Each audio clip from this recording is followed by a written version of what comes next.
সাজতে ভালোবাসেন না এমন নারী পাওয়া বেশ দুষ্কর। যিনি একেবারে সাজগোজ পছন্দ করেন না, তার ব্যাগেও মিলবে কিছু না কিছু প্রসাধনী। তবে নারী যে শুধুমাত্র সাজতে পছন্দ করেন, বিষয়টা কিন্তু এমন নয়। তারা সাজাতেও পছন্দ করেন। সম্প্রতি এমনই এক চিত্র দেখা গেল রাজধানীর অভিজাত এক হোটেলে। ছবি আঁকার মতো করে মেকআপ করছেন অনেকে।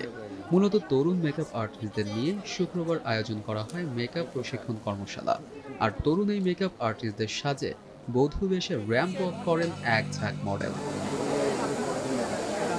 2022-তে হয়েছিল কম্পিটিশনটা, এখন আবার 25-এ হচ্ছে। তো পার্টিসিপেট করতে পেরে খুবই ভালো লাগছে। এখানে আমি আমার মডেলকে ফুল প্রিপারেশন নিয়ে সাজিয়েছি।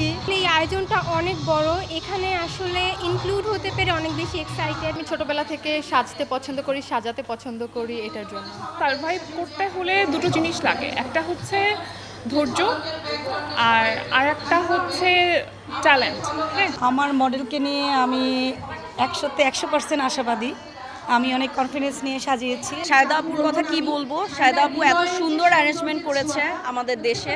এটা প্রত্যেকটা মেকআপ আর্টিস্টের জন্য, তাদের ফিউচারের জন্য এটা অনেক দরকার। ম্যাবআপ 2025 শিরোনামে এই কর্মশালায় নতুন পুরাতন মেকআপ আর্টিস্টদের আধুনিক মেকআপ টেকনিক সম্পর্কে হাতে কলমে প্রশিক্ষণ দেওয়ার পাশাপাশি ফেস শেপ অনুযায়ী bridal makeup, screen tone matching, hygienic প্রসাধনী ব্যবহারের গুরুত্বপূর্ণ কৌশল শেখানো হয়। এছাড়াও অংশগ্রহণকারীদের মেকআপের মাধ্যমে নিজেদের আত্মবিশ্বাস বাড়ানোর উপায় সম্পর্কে গাইডলাইন প্রদান করা হয়। যারা মিডিয়াতে কাজ করে, নিউজ পড়ে বা মডেলিং করে, হোয়াট এভার, সবাই আসলে মেকআপের ব্যাপারে একটা উইকনেস কাজ করে। তো ওই জায়গাটা, ওই ভালো লাগা থেকে আসলে আমার শিখতে আসা।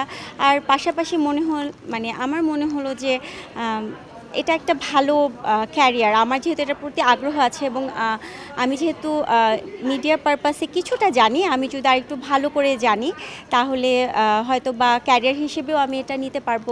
এখানে গতকাল শাহিদা সব কিছু টেকনিক, কীভাবে মেকআপের একটা ব্রাইডালকে করতে হয়, এভরি টেকনিক খুব ডিটেলসে শিখিয়ে দিয়েছে। আজকে সেটার প্র্যাকটিক্যাল হচ্ছে এবং আমরা আশা করছি এটা থেকে একটা খুব ভালো আউটপুট পাবো। এবং মেকআপ প্রশিক্ষণ কর্মশালা এবং প্রশিক্ষণার্থীদের সম্পর্কে জানতে চাইলে মেকআপ আর্টিস্ট ও ট্রেনার শাহিদা হাসান বলেন, আমার প্রত্যেক বছর যে স্টুডেন্টগুলা বিভিন্ন সময় আমার প্রাইভেট ক্লাস এবং আমার ওয়ার্কশপের মাধ্যমে ট্রেন আপ হয়। এবং আমি কিন্তু শুধুমাত্র ঢাকাতেই ওয়ার্কশপ করাই না, আমার যারা মেকআপ ইন্ডাস্ট্রিতে সবাই জানে যে আমি বাংলাদেশের অলমোস্ট এই পর্যন্ত 22 থেকে 23টা জেলার স্টুডেন্টদেরকে ট্রেন আপ করিয়েছি গিয়ে এবং তারাও আসে।